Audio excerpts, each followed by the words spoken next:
Hello students, welcome back in online class. In our previous video, we have seen the letter written by Pandit Jawaharlal Nehru about Chhatrapati Shivaji Maharaj.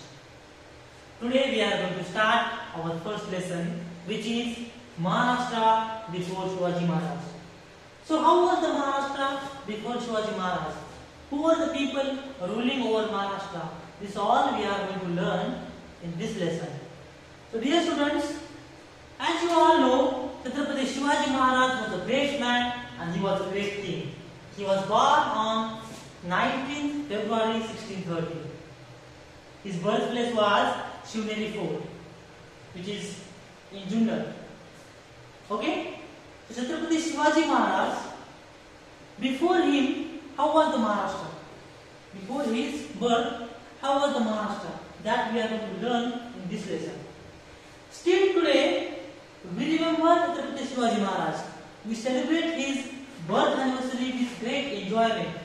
We sing songs, we sing poems in his honor. We sing songs, poems, we dance, we do many things. We garland his photo, we garland his statue on his birth anniversary. What was the work he did? Who was Chhatrapati Shivaji Maharaj? What work he did that still we remember him? So all these things we are going to learn from this lesson, from this book. Okay? So this whole book will help us learn about Chhatrapati Shivaji Maharaj. The work he did, the king he was, the warrior he was. So all the things we will be learning in this book. So the first lesson we will learn how was Maharashtra before Chhatrapati Shivaji Maharaj. Who were the people in Maharashtra ruling the people? Who were the kings in Maharashtra? What they were doing? How they were living? We will learn in this lesson. So dear students, when Chhatrapati Shivaji Maharaj was born, that was medieval period. What is medieval period? Medieval period means middle age period. That was middle age period. Okay? Kings ruled everywhere. In that period, monarchy was there. Okay? What is monarchy? Means royal families, kings. Kings were ruling everywhere in the country. Like we say, Rajshahi in Marathi if you talk. So kings were there and these kings were ruling. Now we have prime minister, we have minister, we have president. Was there like that? That time? Like this that time? No. That time kings were there. One king died, second king sits on the throne. Maybe son or brother. So like that kings were there and they were ruling the country. So that was medieval period. Okay.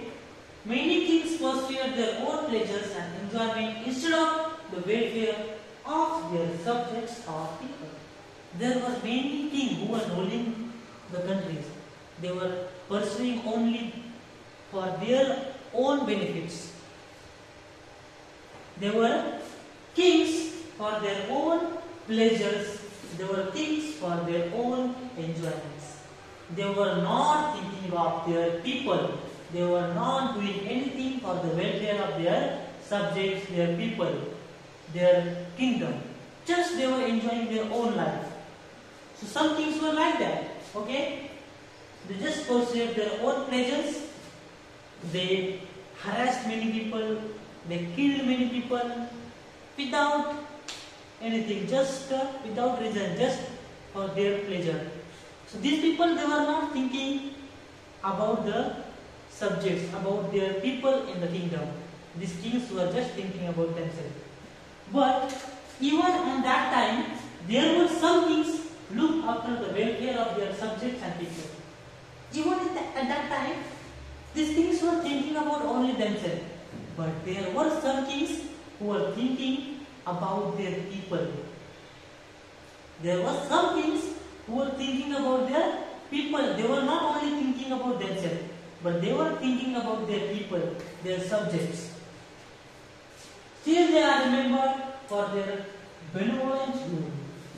So some kings, they ruled the kingdom with a kind heart. Kindly, benevolent means kindly. They gave everything to their subjects, to their people. Subjects means people in the country.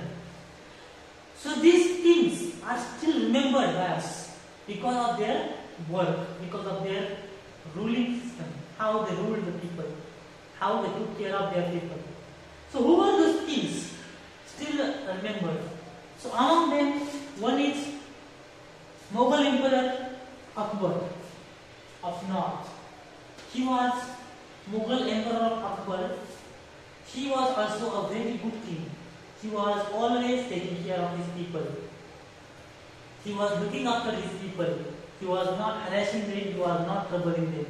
He was fulfilling the wishes of his people. So the King Emperor Akbar, Mughal Emperor.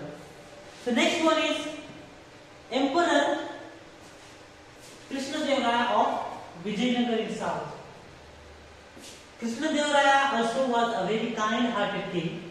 He also thought of his people always. He never thought of himself alone. He always thought of his people. He always worked for his people. So, Emperor Krishnadeva of Vijayanagar in South was also a very kind-hearted king. And he is still remembered because of his work. And the next is Chhatrapati Shivaji Maharaj of Maharashtra. This was Chhatrapati Shivaji Maharaj was really a great king. He never thought of different religions. He never said that you are from this religion, you are not from my religion. He was Maratha, but he always respected all the religions and all the people. We will learn more about him in our next video. Chhatrapati Shivaji Maharaj was also a great king who always worked only for his people. He never worked for himself. He never fought for his pleasure, his enjoyment. He always fought for the welfare of his people. For us. His people means for us. For our ancestors. Okay? So that's why we still remember Chhatrapati Shivaji Maharaj. We still celebrate his birth anniversary every year with great enjoyment. And we should do it regularly every year because Chhatrapati Shivaji Maharaj, his virtues, his great ideas will help us in our life also. So on his birth dates, we must share his ideas, we must share the virtues he followed. Okay? So dear students, we will learn more about Chhatrapati Shivaji Maharaj in our next video.